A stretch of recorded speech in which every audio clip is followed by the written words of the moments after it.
Hey guys, Grumpy here with a compilation of various missions, bounties, and discoveries I've made while preparing to transition from the late game to the end game. Each one of these encounters is relatively short, so I didn't want to publish them as their own video. Instead, I'm just stitching them together into one coherent video. They're mostly in chronological order, but they may be slightly out of order if it makes sense to put them that way. Anyway, hope you guys enjoy. See you on our first adventure. So I have no idea why, but we were offered a 620,000 credit bounty for a system that's right next door to our colony. We are definitely going to accept this for sure, and we are going to go destroy that fleet as soon as possible. So let me bring some metals. So a little bit of what I'm doing here. When you get into the late game, you want volatiles so that you can overload. I think they're called comm relays. No, they're the sensor arrays, so that you can build typographical or hyperspace typographical data. So this gets you certain perks, so you want to build this up as quickly as possible. They're really nice. Really, you want to get up to hyperfield optimization at the very least, so that way you get +3 burn speed while you're in hyperspace. This helps tug around those capital ships. Inventory. You want transphotonics and metals so that you can build sensor arrays if they don't exist in the star system that you're in. You can build it and then you can overload them to get that information. Put these back. You want heavy machinery so that you can collect the maximum from post-combat salvage. I believe you need 150. You might even be as low as 100. That I'm not too certain. And then you want a little bit of excess crew because you're going to lose the odd ship. When you recover it, you want to have enough crew still available to pilot that ship. So actually, I'm going to confirm. I'm going to borrow a little more crew from our colony. And then as far as resources go, we've been very busy in the background here. 23 alpha cores, 16 betas, and 38 gammas. I'm deciding lore or art roleplay wise if I want to turn these into Tritachyon to get 300,000 credits per alpha core, or if I'm gonna go for the roleplay and turn these into the Persians. I'm still deciding there, so right now I'm just banking them. But if I turn these into Tritachyon, that's like 6.9 million credits. So you know, we kind of want that. I'm pretty sure Persians only give you like 150,000 per core, so we'll see there. All right, let's go over to that system. It's literally right next door. It's like right here. I think there's only 2 planets in that system, so if it's not at that first planet, we'll just drop in on the other one. Oh, before it comes up, I think this got cut out of the guide. I settled the far away from the core worlds, but it's not really an issue because there's a gate right here, and while the AI fleets can't use gates, I can, so I can jump into this gate and then teleport to the core world, so I'm not really far away from them. There's a gate in Thule, so we can always visit our capital world, so you know, we're not too far away. Alright, let's go ahead over here. I'm gonna jump in here. Is it irradiated? Accepted. Okay, so they're triple S modded. That's why the bounty is worth so much. But like, it's not that big of a fleet. I mean, even if the other 5 ships are cruisers, it's still not a large fleet. So this I guess it's because it's triple S modded. Capital strips is why it's so heavy. Oh, and level 7 officers. Yep, everyone's a level 7 officer. Every ship has an officer inside of it. Okay, interesting. This build is not too scary. Mervs and cyclones are whatever. The ion beams are a little annoying, but we do have the range advantage. This one is similar. It has squalls and cyclones, a lot more ion beams, needlers and hellbores on the conquest, also with cyclone reapers, which interesting.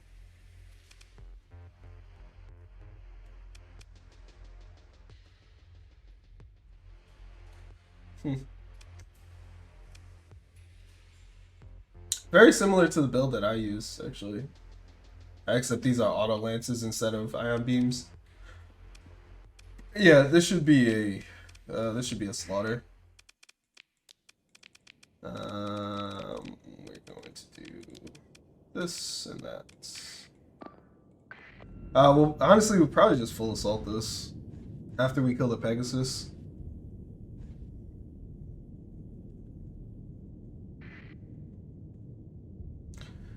For you guys, I'll cut out the entire middle of that wild goose chase, looking for these guys. But for me, it took like 5 minutes to find them, 6 minutes to find them.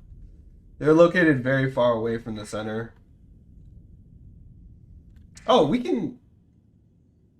Well, we already have the maximum amount. I'll say we could secure another objective because they're very light on ships. You know what? I'm just gonna turn this into a death ball. I'm gonna put you guys in the center. Because they don't have a lot of ships, we can grab another objective, but it doesn't matter because we can't deploy any more ships.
Actually, I'm just gonna tell them to focus on down the Pegasus.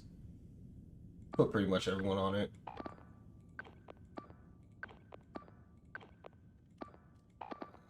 Here, just have you guys focus on that.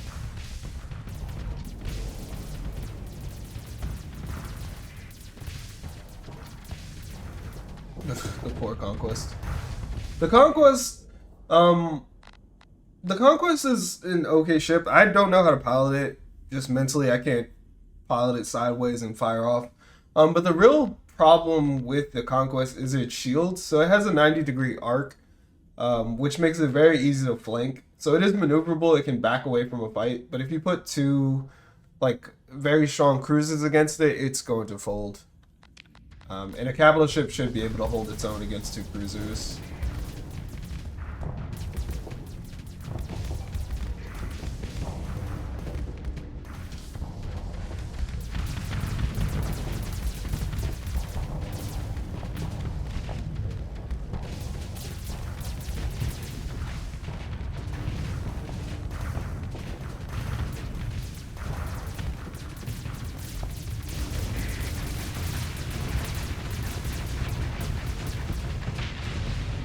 All right.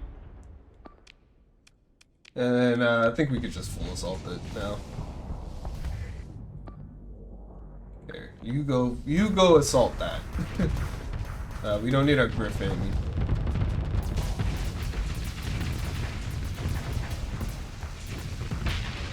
Yeah, we don't need our Griffin leading the charge against the Pegasus.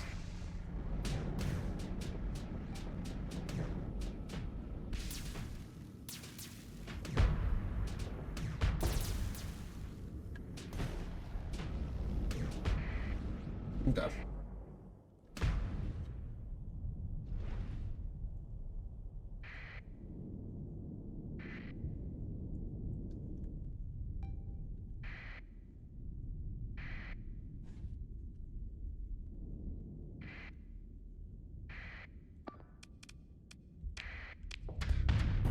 This is why I hate the the monitor.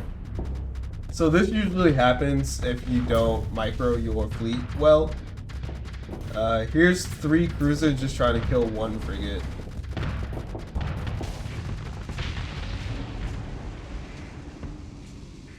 Okay. I believe that's all the ships.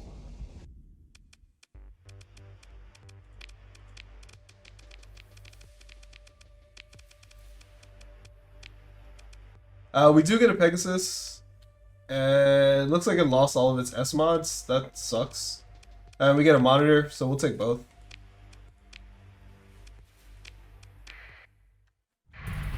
And we'll get our 600,000 credit payout.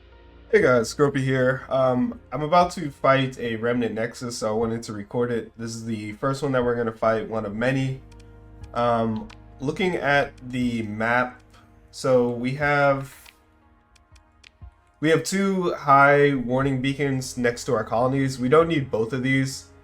This one has a gate, the other one doesn't, so I'm choosing to clean this system. The way you do that is you destroy the Remnant Nexus. This is what builds the Ordos that patrol this area. Now, compared to an Ordo, the Remnant Nexus is actually pretty easy to destroy, but it is still not a pushover. So let's go ahead and move into engage. We'll hit continue. We'll do a staggered deployment. So by that, I mean we'll deploy the Pegasus to the front, give them some time to get ahead, and then we'll deploy the rest of the fleet behind them. As many ships as we can get in here. Would I rather have Griffins or Champions? I'd rather have Griffins for their squalls, and then we can deploy ourselves.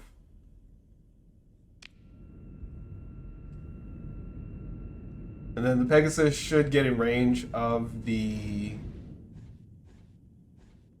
station first. If that's not the case, then we'll just give a command to wait.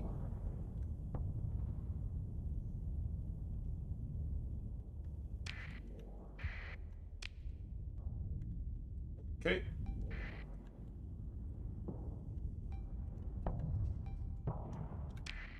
Oh, also the Nexus has absurd range, so you really want to be careful there. Alright. We'll put our fleet to the side, we'll put the Pegasuses forward. Sorry, the Peg Geese.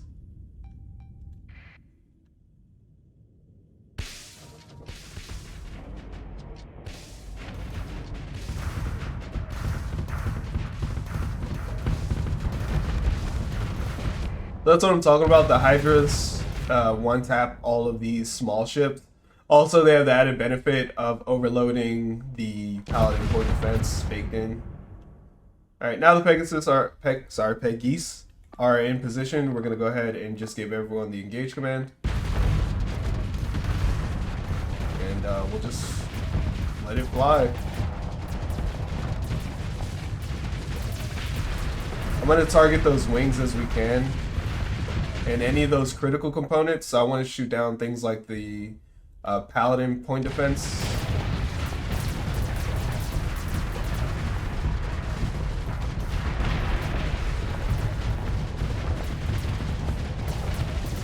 if I can't get around here. Oh, we're overloaded. Let's just back off.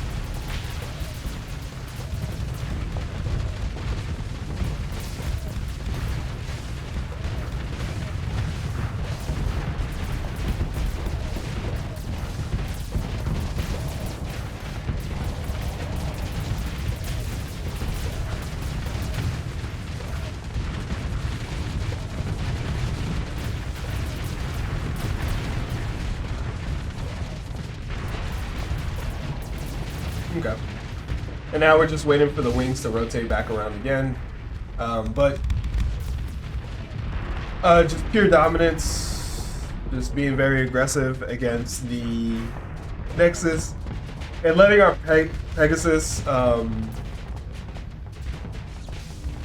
hold or get to the front first, I think made a pretty significant difference. We did lose one Griffin in the crossfire, but I feel like that's an acceptable loss.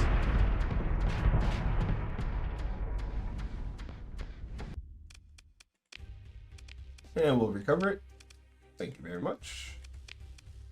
You're guaranteed to get an Alpha Core from this. You're also guaranteed to get an Alpha Core from a damaged Nexus, which is significantly easier to destroy because it doesn't have any shields. So if you do need an early Alpha Core, then go ahead and take that. Anyway, we clear that out. Always salvage. And now we can use this gate safely. There are, again, like I mentioned, a few Ordos back here. We will deal with them eventually, but for right now, we'll use the gate to go to Thule. Make sure you turn on your transponder. And head over to Kazaron. And I decided that I am going to turn in my cores to Kazaron. If you are playing your own game, then I would suggest you turn your cores into Tritachyon. You're going to get the most credits for that. But for roleplay's sake, just continuing, we are going to turn them into Kazaron. The way you do that is you talk to... where is it? The Archon, or like the station leader, whatever they call it. They have different titles depending on the faction. I like to turn in the Alpha Core, or turn in cores, and per core you get 150% value and then 150% reputation gain. With Tritachyon, I think you get 200% value and 100% reputation gain. And then I think the head just flipped, where you get more reputation and less bounty from them.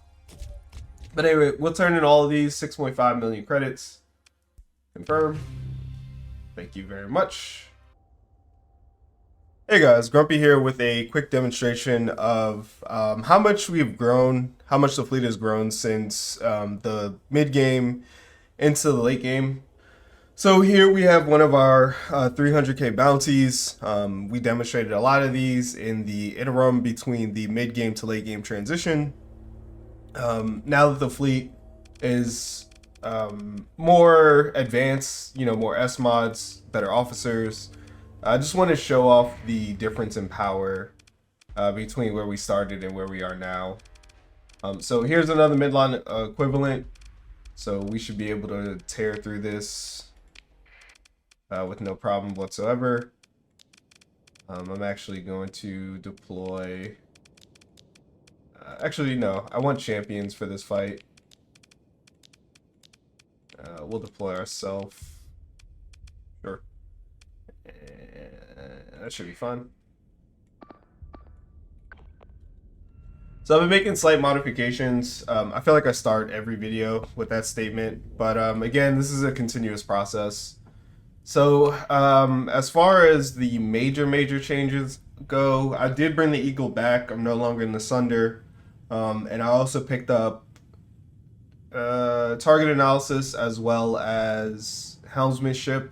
I deleted both of those skills, and the reason is I just need more damage against small things, like small frigates, as well as I just want the craft to travel faster, so that I can secure these objectives and kill any frigates that spawn near the the enemy sends forward towards an objective. In order to do that, though, I did have to give up the entire technology line, and that means we don't have electronic warfare. This does present some problems.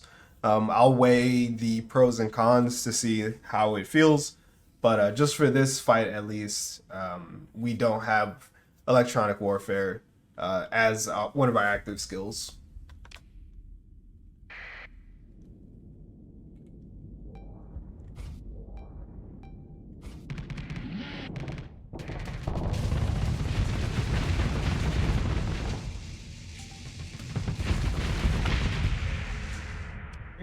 bring it asunder. And once the enemy starts to coalesce, once we get our line together, then we'll let loose our fleet.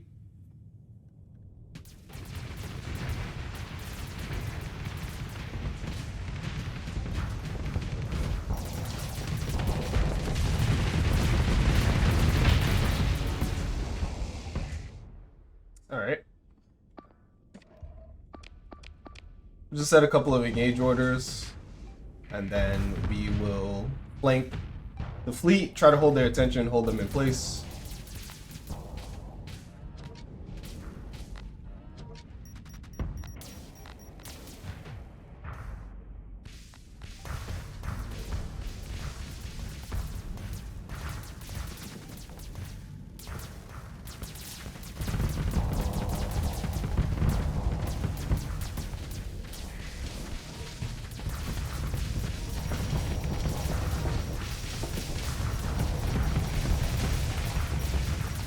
I'd rather us blow up than the rest of our ships, but you know, sometimes you don't get a choice in the matter.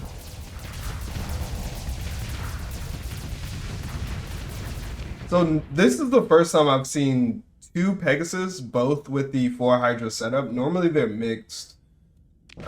So this is probably the most dangerous version of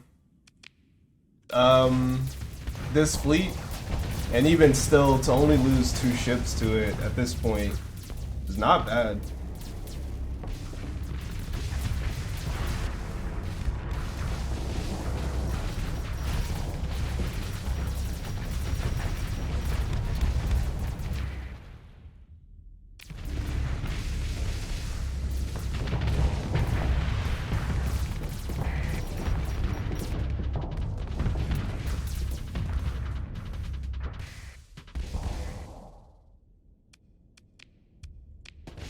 Alright, we'll go with full assault.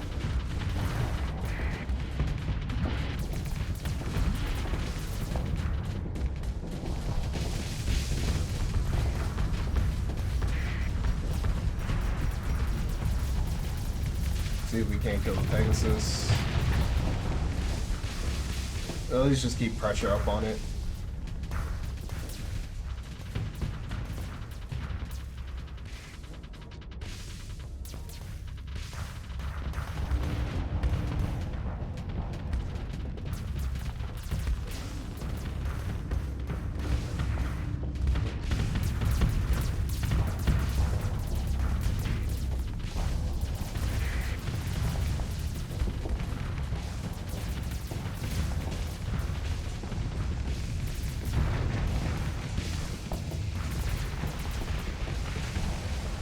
I probably should have took out the Sunder while I had the chance. That's fine. Back up.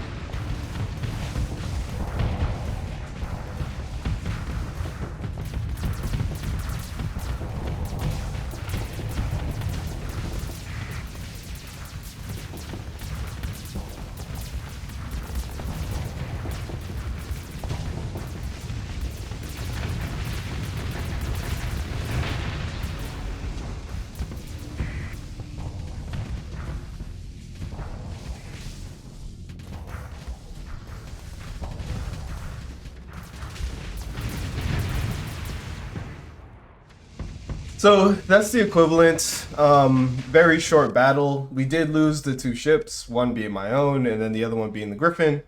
But of course, this is against probably the hardest version of that fleet. 2 Pegasus, both decked out in the Hydra launchers. That's the first time that I've seen that combination. Again, most of the time their weapon systems are mixed. But still, like, barely a scratch on the rest of our ships. Very aggressive there, able to destroy the majority of their fleet. Anyway, I hope you guys enjoy that short bounty. I'm going to collect all of these because we're in a constant cycle of losing our smaller ships. So we'll cover all those. And I will see you when we get to the end game. Hey guys, Grumpy here with a wonderful opportunity. So, I noticed that we have hostilities with the hegemony. And recently, if I go to command screen and I look at my colonies, we completed fuel production on Banshee. So this is a gas giant, has abundant volatiles. We're converting the volatiles into fuel. But we're not really producing that much fuel. However, checking the market, if I just go to fuel producers, what you'll notice here is Nachiketa is producing 7 fuel. But that's weird because it's a size 5 world. Well, the reason it's producing so much fuel is because it has a synchrotron core. In this episode, we are going to do a little smash and grab. We are going to head over to Nachiketa, blow up their defense, if they have any, and then do a raid to steal their synchrotron core. Now, because we're already hostile, we can't get more hostile with them. It's not going to be declared an act of war. After the conflict resolves, though, the hegemony will hate us for a while. But we can fix that by doing deserter bounty missions, as well as like kill pirates for them. So, in order to do this, we need to purchase some Marines. So we're just going to purchase you guys, as well as you guys. Kulan, I believe, is a military world, so there should be plenty of Marines there. I think we need roughly like 500 or so. We could also head home and pick up the Marines that we have so far, but I just want to get this done as quickly as possible. Okay, so your Marines are off limit. We'll also buy fuel because we probably need to attack bombard their world. And then we'll buy a handful of Marines from here. Ooh, really nice weapons. And then are there other... We can go to Azeron. What other military worlds are there around me? Hold on. Sindria is a military world. We could go to Sindria. How many Marines do we have? We have 400 Marines. Let's go to Sindria and then also purchase their Marines. Yeah. We'll get investigated here. We'll allow the scan. That's fine. We have good reputation with Chartakion, so we don't usually have to fight them or get a reputation penalty.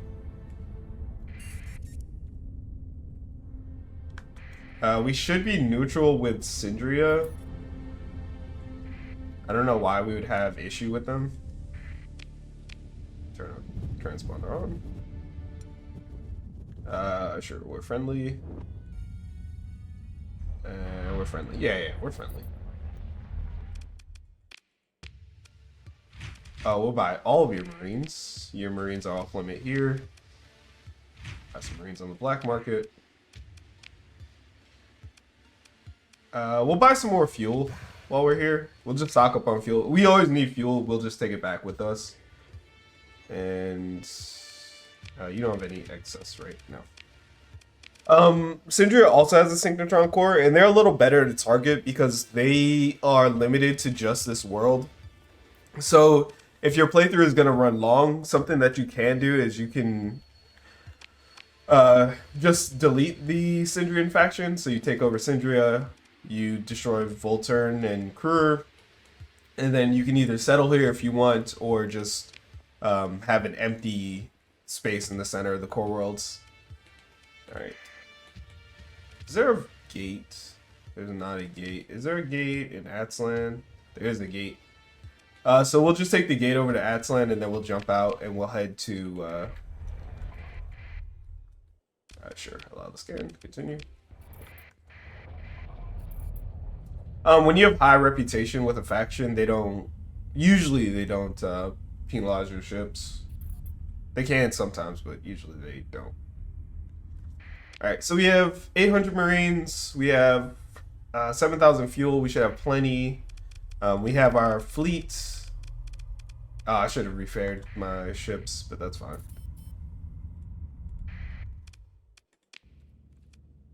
Let's head over. Oh, I don't know. I don't have the... That's fine. I don't have the gate there.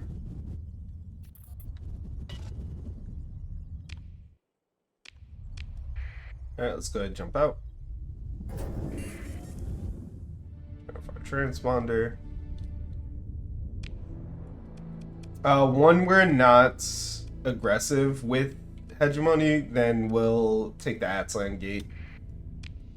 But for right now, we'll just head over to Naraka. And I have missions all over the system. One is to extract the prisoner, and the other one is to, I think, raid Naraka. Nachiketa. Okay, so let's start with Nachiketa because that's going to be the harder of the two. Or, well, that's going to be what we need to get out. So we want our fleet to be as strong as possible. Let's see. Let's just jump in here. Nachiketa's size 5, so I don't expect them to have a hard base. Alright, let's see. Show planet info. Can I see colony info? I can. I go like this and look at Marines.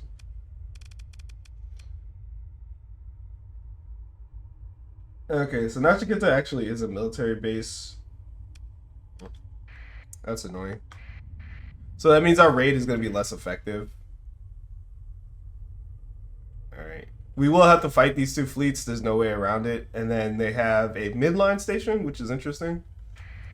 So we'll go ahead and fight all of this.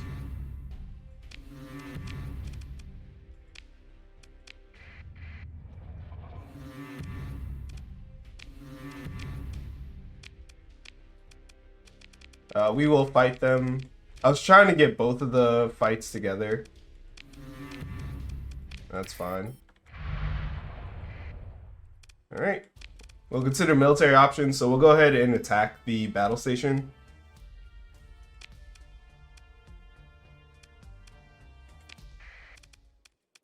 We'll deploy the Peg-Geese first, just so that they have a little head start against the rest of our fleet. Once we get to about this line, then we'll go ahead and deploy everyone else. Alright. And then we'll deploy the rest of our fleet. We'll go like that.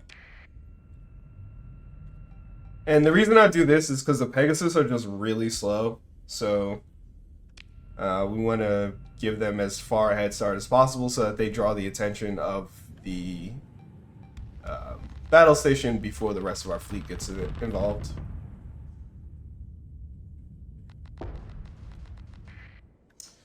Then we'll give everyone the engage command. Reason we want to give the engage command instead of the eliminate command is because they will crash themselves into the station. Like literally they'll get right up in the face of the station and take tons of unnecessary damage. We'll distract this bulb as it flings around.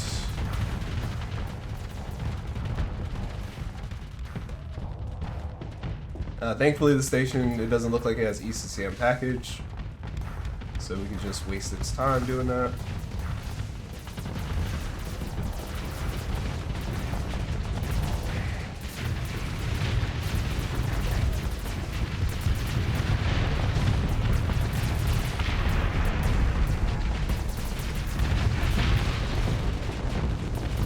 Alright, let's go ahead back up. We drew a lot of fire from that, from this bit, so now all the missiles and stuff should blow it up.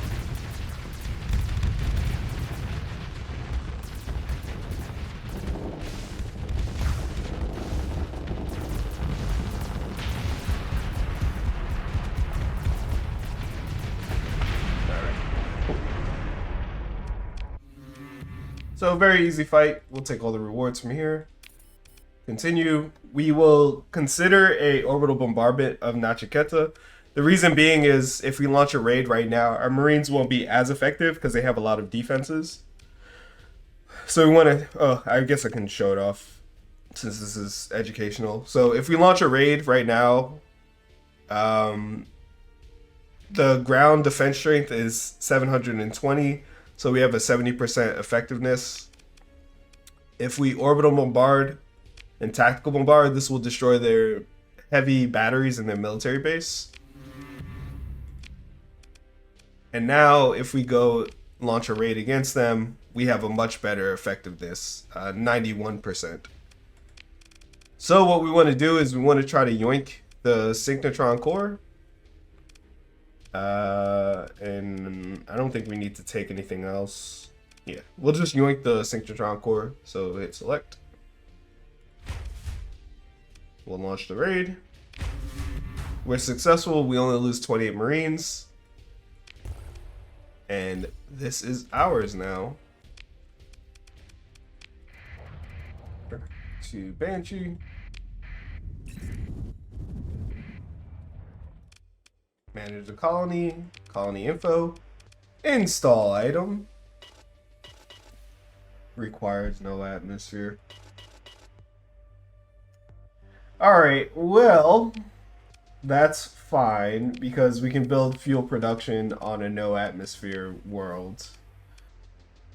So, realizing that the synchrotron core requires no atmosphere, as we all know, naturally, we're going to go ahead and install it on Wisp, a barren bombarded world with no atmosphere.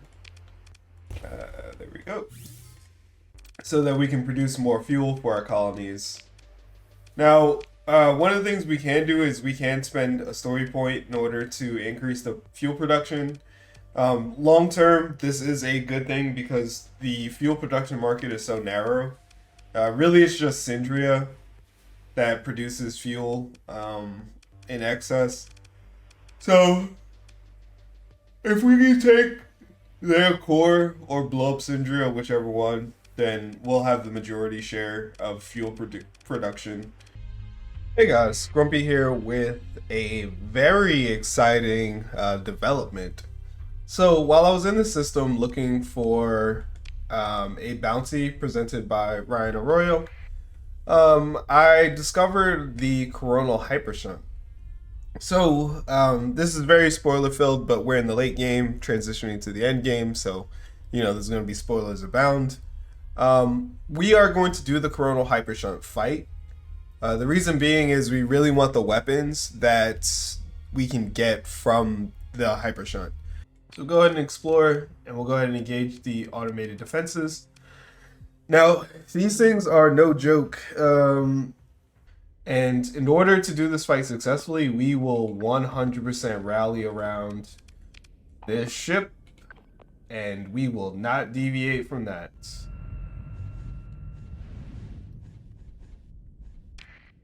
Looks like my weapons got all mixed up when I changed them over, so we'll just put everything on auto fire. So what I'm going to do is I'm going to try to pull one of these ships away so that our fleet can just focus on one at a time. If you fight both, you are going to have a much harder time doing this fight.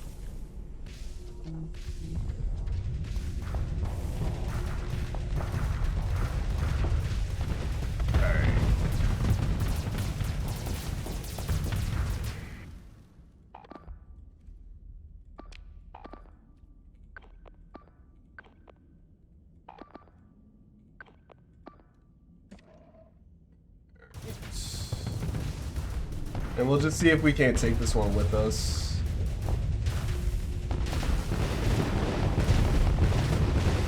No, we cannot. Okay. But the good news is, our team took care of the first piece.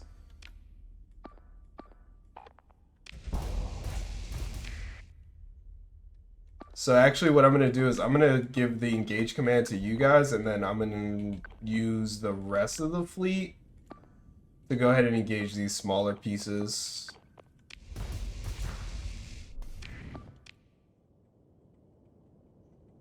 Our champion's probably vaporized. We'll see if we can transfer command over to it and get it out of there, but it's probably too late for it.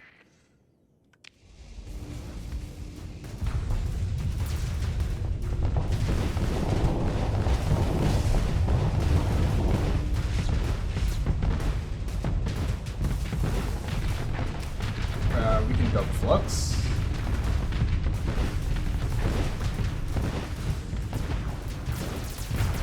Alright. Well, that's how it goes sometimes.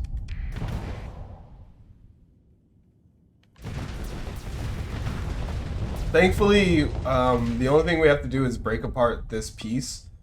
Once we break apart this piece, I'm actually gonna do this to eliminate command. Once we break apart this piece, though, the rest of the fight is should be fairly easy because we have a fleet that has a lot of hydras, and they should be able to counter the rest of this nonsense.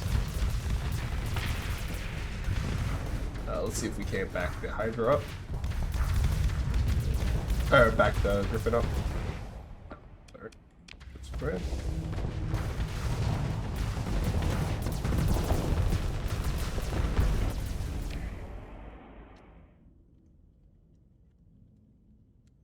We pretty much just want everything on auto fire.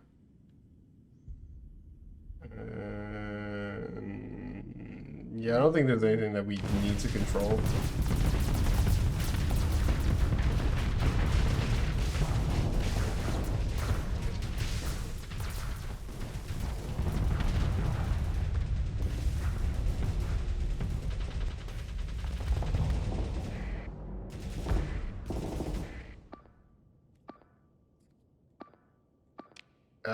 You guys are supposed to be over here.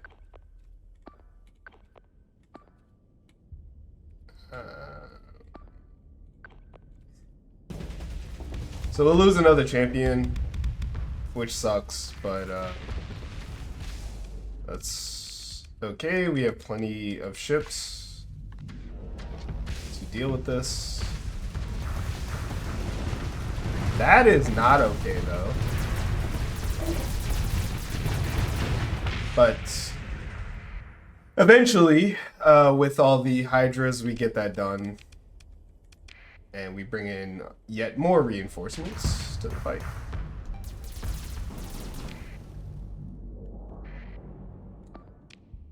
On the largest piece, we go ahead and give the eliminate commands. And I want you two to focus on that. For ourselves, we'll focus on these smaller bits.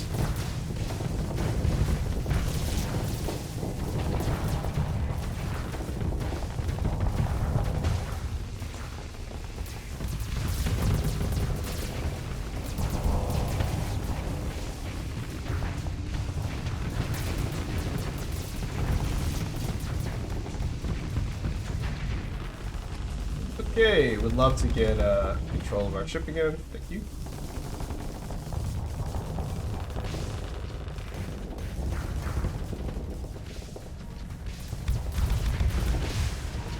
Alright.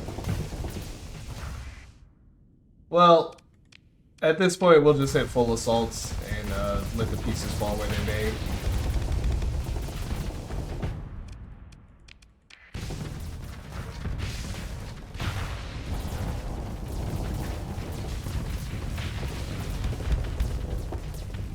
And now we just have to mop up the small frigates, or fighters. Who I believe also have mini pulsars, which is interesting.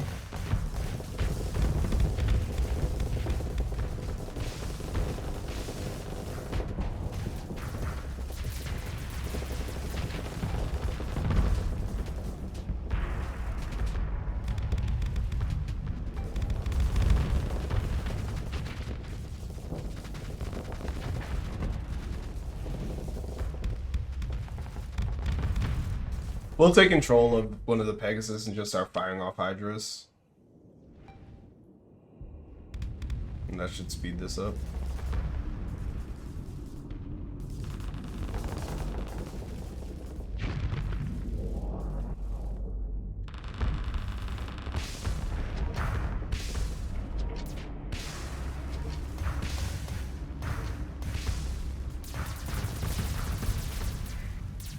Alright.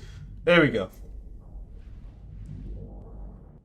So, messy, but I mean, I don't think there's a way to do that fight neatly unless you bring something like a monitor that can tank one of these ships and you can split them apart. Having to fight both of them together is just really tough. And we'll recover all of our ships. And thanks to hull restoration, they don't have any demods. Pick through the wreckage, see if we get lucky here. Okay, we get a reality disruptor. That's really nice. Rift torpedo launcher is okay. Disintegrators, cryo blasters, just 2 mini pulsers. Really hoping for more. A couple rift lances and rift beam. Anyway, hope you guys enjoyed that fight. It was a little chaotic, but still we got it done. Anyway, other than that, Grumpy out.